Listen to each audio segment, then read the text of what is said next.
Hi friends. నా పేరు Surendra. Welcome back to my channel. Mega చీఫ్‌గా అవినాష్ నాయుడు రెండోసారి హిస్టరీ సృష్టించాడు. సో, దీనివల్ల జరిగే పరిణామాలు చాలా పెద్ద గొడవలకి స్కెచ్‌కి నాందిగా కనిపిస్తుందిది. ఎందుకో చెప్తాను ఆగండి. సో, ఇప్పటికి కొంచెం ఏమన్నా ఒక 10% ఏమన్నా అనుమానాలున్నా నబీల్ అవినాష్‌కి ఇస్తాడా? ఇవ్వడా? ఇస్తాడా? ఇవ్వడా? అని మెగా చీఫ్‌గా అవినాష్ అవ్వటం వల్ల ఖచ్చితంగా ఇస్తాడని నేను అనుకుంటున్నా. ఇంకా అంటే 99% ఆ 1% ప్రాబబిలిటీ ఎలాగో ఎప్పుడు లెక్కేసుకోవాలి. వరస్ట్ కేస్‌లో జరగదనేది ఏందనేది. రైట్. సో, ముడులు తీసి చీఫ్ అనే లెటర్స్‌ని పెట్టమనమాట. దాంట్లో సక్సెస్‌ఫుల్‌గా ఫస్ట్ పెడతాడు. ఫస్ట్ పెట్టంగానే అంత ఫాస్ట్‌గా ఎలా పెట్టావురా అని ప్రేరణ అంటది. సో, హెచ్ అనేది నువ్వు తిప్పి పెట్టావంటే ఇప్పుడు టేస్టీ తేజ ఉంటే ఈని తిప్పి పెడితే మారిద్ది. బట్ హెచ్‌ని ఎలా తిప్పి పెట్టినా అలానే గదా ఉండేది అన్నట్టు అంటది. సో, అది నేను పాయింట్ ఔట్ చేస్తున్నాను అది ఇది అన్నట్టు ఏదో దాంట్లో ఆ లెటర్స్ పెట్టి నువ్వే తప్పు అన్నట్టు చెప్తే చివరికొచ్చేసరికి అదేం కాదులే అన్నట్టు అందరూ ఒప్పుకుంటారు. సో, చీప్ అయిపోతాడు. తర్వాత యష్మితో కూర్చొని 10థ్ వీక్‌లో ఈ వీక్‌లో చీప్ అవ్వటం అనేది చాలా ఇది. ఈ వీక్‌లో ఇమ్యూనిటీ రావటం అనేది చాలా ఇది అన్నట్టు అంటుందన్నమాట. ఆమె గెలిస్తే ఆమెకేం ఇమ్యూనిటీ వస్తాయి కదా!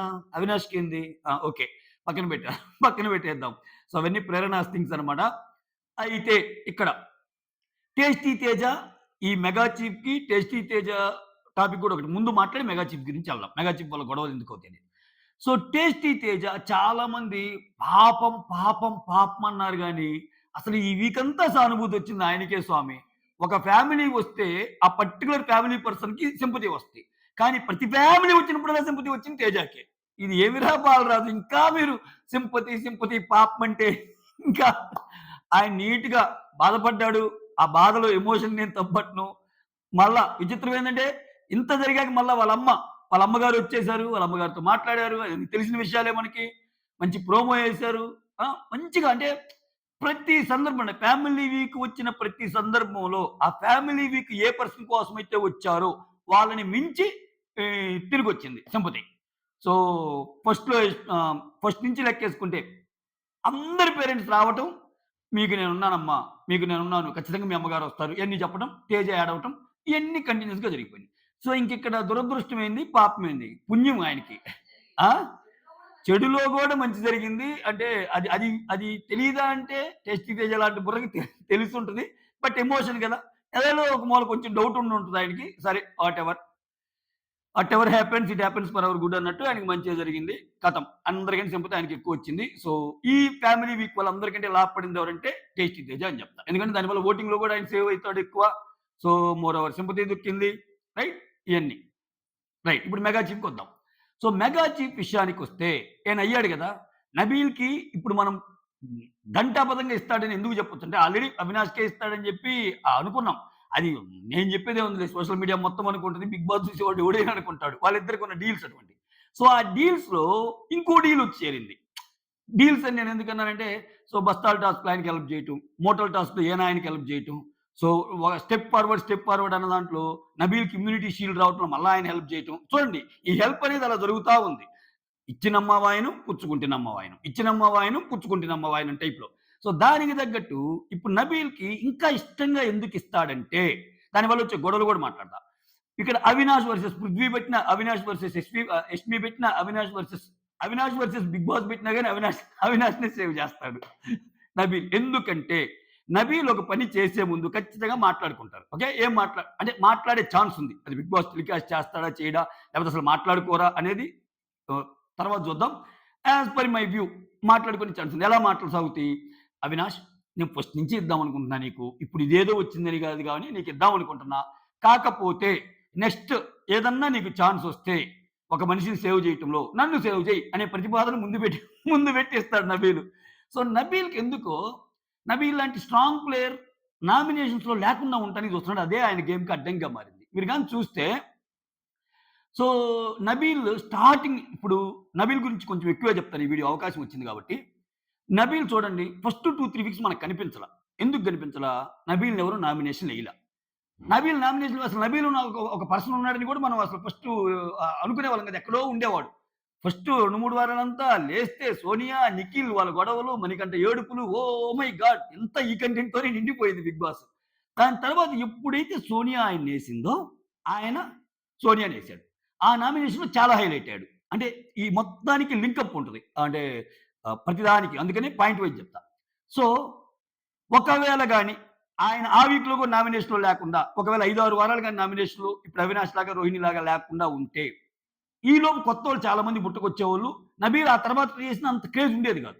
సో, ఆయనకి ఒక 2, 3 వారాల తర్వాత సోనియాతో ఫైట్ చేసే ఛాన్స్ వచ్చింది కాబట్టి, ఖచ్చితంగా చాలా బాగా ఆర్గ్యుమెంట్ చేశాడు కాబట్టి, నామినేషన్స్‌లో పాయింట్స్ పెట్టడంలో సూపర్! సోనియా లాంటి ఒక వ్యక్తిని ఎదిరించాడు. అందరూ భయపడుతున్న సమయంలో అనేది ఆయనకొచ్చిన క్రేజ్. అంటే దాని మీనింగ్ ఏంది? నామినేషన్స్ చాలా బాగా ఫేస్ చేయగలడు. నామినేషన్‌లో చాలా బాగా పాయింట్స్ పెట్టగలడు. ఓకే. ఇదే అతని బలం. అతని బలం ఏదైతే ఉందో దాన్ని ఇగ్నోర్ చేసేసాడు. ఆయనకున్న భయం మూలాన. సో, మీరు గాని చూస్తే 'హైపర్ ఆది' వచ్చినప్పుడు, "నీ నామినేషన్‌కి ఒక సెపరేట్ క్రేజ్ ఉంది భయ్యా" అంటాడు. అప్పుడేం థింక్ చేయాల్సిందాయన. సో, ఇక్కడేంటి నామినేషన్‌కి ఆయన భయపడిపోతున్నాడు. ఎంత భయం అంటే, ఈ రోజు కూడా నేను మెగా చీఫ్ అయిపోవాలి, మెగా చీఫ్ అయిపోవాలి అన్నట్టు అన్నాడు. మెగా చీఫ్ అవ్వటం ఓకే. మెగా చీఫ్ ఇస్తే నువ్వు మళ్ళా నామినేషన్‌లో ఉండవు. సో, ఆడాలి, ఆడినట్టు ట్రై చేయాలి, ఓడిపోవాలి. అంటే ఇయన్నీ చెప్పకూడదు. కొంతమంది చేస్తారు తెలివిగా. ఓకే. ఆడాలి. ముడులిప్పినట్టు ఉండాలి. షట్ చేయలేకపోయాను అనాలి. అక్కడ నువ్వు గేమ్ ఆడినట్టు ఓడిపోయినట్టు. ప్రయత్నం చేసి ఓడిపోయినట్టు. ఓకే. ఈ కైండ్ ఆఫ్ గేమ్ కొంచెం మైండ్ గేమర్స్ ఆడతారు. సో, సో అది, అది మొత్తానికి అవ్వలేకపోయింది. ఇక్కడ తర్వాత చూడండి. ఈయనకొచ్చిన ఇంకొకటేందంటే, ఇంట్లో ఉన్నోళ్ళందరికీ ఏందంటే, ఒకసారి ఎవరైనా నబీల్‌ని నామినేట్ చేస్తే వారం మొత్తం సెక్షన్ ఉంటది అన్నట్టు భయం భయం క్రియేట్ చేశాడు. సో, రీసెంట్‌గా రష్మి అంటది. వామ్మో! నబీల్ నామినేట్ చేయాలంటే వాడు వారం మొత్తం నన్ను అరుస్తారురా బాబు అంటది. విష్ణుప్రియ ఒక్కసారి ఐదుగురిలో ఒకరిని పెట్టినందుకే అది లాస్ట్ ఆప్షన్ కింద వారం రోజులు అసల బాగున్నా గాని ఏదో ఒక పాయింట్ మీద అంటానే ఉండేవాడు. నన్ను చేసావు, నన్ను చేసావు, నన్ను చేసావు అని మళ్ళా ఎగనెస్ట్ నామినేషన్ కూడా ఏస్తాడు. సో, ఇక్కడ నబీల్ గేమ్ ఎలా ఆడాల్సిందంటే నామినేషన్ ఎయ్యాలి. పాయింట్లన్నీ చెప్పాలి. నామినేషన్ అయిపోయిందని మళ్ళా కలిస్తే, మళ్ళా జోవియల్‌గా మాట్లాడితే ఆ ఫీలింగ్ రాదు వాళ్ళకి. ఓహ్! నామినేషన్ ఏసినా మళ్ళా కలుస్తున్నాడు నబీల్ మనతోటి బానే మాట్లాడుతున్నాడు. నామినేషన్ ఏసిన గ్రజ్జి నామినేషన్స్‌లోనే గాని బయటకొచ్చాక లేదు అని ఇంప్రెషన్ క్రియేట్ చేయలేకపోయాడు ఆయన. ఇతను నామినేషన్ ఏస్తే వామ్మో! మన పని అయిపోయినట్టు అని ఒక భయాన్ని క్రియేట్ చేశాడు. దానివల్ల ఏయటానికి కూడా ఓయమ్మా! ఇప్పుడు ఎంతో నామినేషన్ అంటే మనలో ఉన్న లోపాలన్నీ తీస్తాడేనా అన్నట్టు స్టేజ్‌కి తెచ్చేసాడు. సో, ఒక్కోసారి అది కూడా ఆర్టే. ఎవరికి ఆర్టు? అది ఉపయోగమే. ఎవరికి ఉపయోగం? బయట ప్రజాక్షేత్రంలో బలం లేనోడికి ఉపయోగం. ఎందుకంటే నువ్వు సేవ్ అవుతావు 5, 6 వారాలు. ఈయనకు బలం ఉంది. సోనియాతో వచ్చిన వీక్‌లో బలం ఉంది. అలా ఓటింగ్ బాగుంది. నాకు సార్ ఇప్పటికప్పుడు పొగుడుతానే ఉన్నాడు. సూపర్ అన్నాడు. "నువ్వు అక్కడ కనిపిస్తున్నావయ్యా" అన్నాడు. చాలా అన్నాడు. చాలా అన్నాక ఆయన అసెస్ చేసుకోవాల్సింది. ఓకేనా? ఇప్పుడు ఈ సమయంలో ఏం జరిగిద్ది? ఇక్కడ తెలుసో తెలియకో ఆయన ఆహ్, నా ఇప్పుడు అవినాష్‌తో ఒక బంధం ఏర్పడింది. ఓకేనా?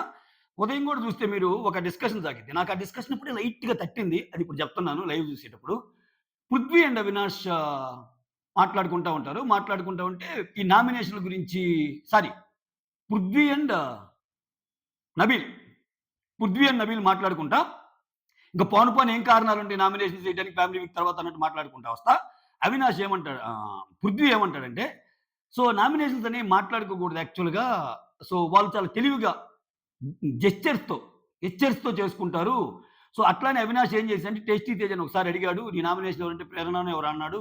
తర్వాత నీ నామినేషన్ ఎవరంటే ఇట్లా ఇట్లా అన్నాడు. అంటే గడ్డం ఉన్న పర్సన్ ఆయనే గదా! అట్లా చేసుకుంటున్నారు ఆళ్ళు అన్నట్టు అన్నాడనమాట. అంటే ఇప్పుడేంటి అక్కడ అవినాష్ గురించి మాట్లాడుకున్నారిక్కడ. ఇక్కడ ఈయన క్రియేట్ చేసే సిట్యుయేషన్ ఏంటి తెలుసా 'బిగ్ బాస్' ఈరోజు? కంపల్సరీ అవినాష్‌ని లాస్ట్‌లో పెడతారు. No doubt. అది పండాలంటే అవినాష్ లాస్ట్‌లోనే ఉండాలి ఓటింగ్ తక్కువ కాబట్టి.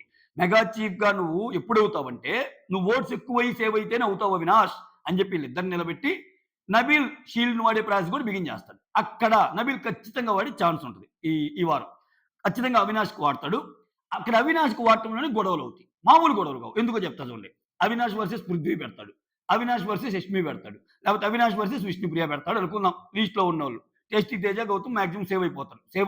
గౌతమ్ అసలు మామూలుగా సేవ్ అవ్వడు. టేస్టీ తేజ కూడా సేవ్ అవుతాడు అనుకుందాం.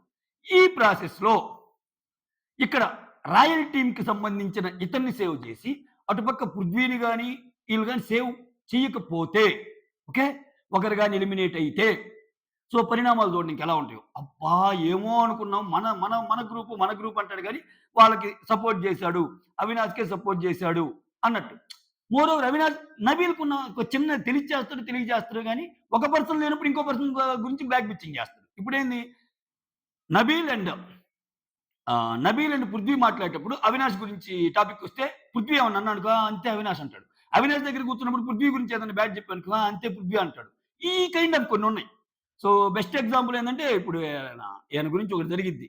ఏది నేను ఎవరు నామినేషన్ అవుతారని అడిగితే గౌతమ్ ఏందో అసలు చెప్పలేదు. ఇట్స్ మై ఇండివిడ్యువల్ గేమ్ అన్నాడు.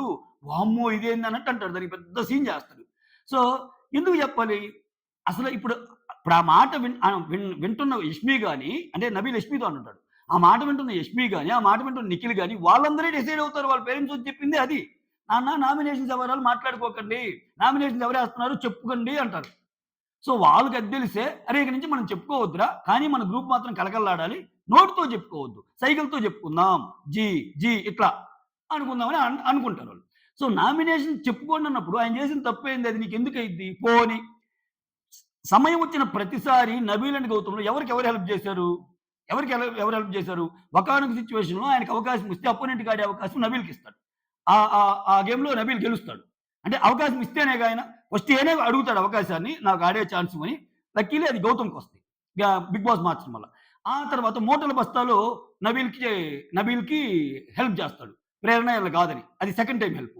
థర్డ్ టైమ్ హెల్ప్ ఒక్కో స్టెప్ ముందుకెళ్ళే ప్రాసెస్‌లో గౌతమ్ సపోర్ట్ చేసిన పర్సన్ కూడా నబీలే. ఇంకెన్ని చేస్తారు నీకు? సో, అదేదో 'ఆర్య' సినిమాలో అల్లు అర్జున్ ఆయన అనుకున్నప్పుడు, అల్లు అర్జున్ ఒకసారి అంటారు నవదీప్‌తో, "సరే మన మన ఫ్రెండ్‌షిప్‌లో ఒక్కటైనా గుర్తు తెచ్చుకోరా! నువ్వు నాకు హెల్ప్ చేసింది. నేను నీకు హెల్ప్ చేసింది ఎన్నున్నాయి" అని అంటాడు. సో, అట్లా ఇతను ఏ సందర్భంగా హెల్ప్ చేసాడు? అసలు అంత బ్యాక్ బిచ్చింగ్ చేయాల్సిన పనేముంది నబీల్‌కి? ఇదే గేమ్ తగ్గించుకోవడం. రైట్? సో, ఇప్పుడేమైద్దంటే ఈయనకి, వాళ్ళకి పడిద్ది. ఎవరికి? ఇప్పుడు ఏదైతే ఇప్పుడు పృథ్వీ గాని, యష్మి గాని ఈళ్ళెవరైనా ఎలిమినేట్ అయ్యారే అనుకో. సపోజ్ యష్మి ఎలిమినేటే అయిందనుకో. అవినాష్‌కి, పృథ్వీకి పడదు. అక్కడున్న చాలా మందికి అవినాష్ అంటే పడదు. ఒక్క ప్రేరణ తప్పితే. ప్రేరణ కూడా మామూలుగా నటన అంతే. ప్రేరణ నటన తప్పితే అంత ఇదిగా ఉంటే ఇప్పుడు గెలవంగానే ఓకే. గెలిచావని యాక్సెప్ట్ చేయొచ్చుగా. గెలిచావని చెప్పి మళ్ళా దాంట్లో ఏదో వంకలెతికి అది తప్పు, ఇది తప్పని భలే కొట్టాడురా ఇమ్యూనిటీ లాస్ట్ వారంలో అని ఇయన్నీ మాట్లాడుతుంది. అంటే ఏంటి? ఇదే నువ్వు నిఖిల్ గెలిచుంటే ఇలా డిస్‌ప్లెజర్ వ్యక్తం చేస్తావా? చేయవుగా. సో, అవన్నీ ఆల్రెడీ తెలిసిన విషయాలే. ఇటువంటి సిట్యుయేషన్‌లో వీళ్ళతో గొడవయ్యే ఛాన్స్ ఉంది. ఎవరితో? ఆహ్, ఓజీ టీమ్‌తో. పాత టీమ్ వాళ్ళతో. ఎందుకని? నబీల్ అవినాష్‌కి చేయటం క్విడ్ ప్రోకో అంటే ఆయనకి చేశాడు. ఈయన ఆయనకి చేస్తున్నాడు. ఎంతైనా వాళ్ళలో ఒకరు పోయినప్పుడు నబీల్ ఇలా చేస్తాడనుకోలేదు. సో, ఇటుపక్క సేవ్ చేయాల్సింది గదా! అన్న పాయింటొస్తది. ఆ పాయింటొచ్చినప్పుడు ఇరుకున పడే ఛాన్స్ ఫుల్లుంటాయి. Full on గొడవలుంటాయి.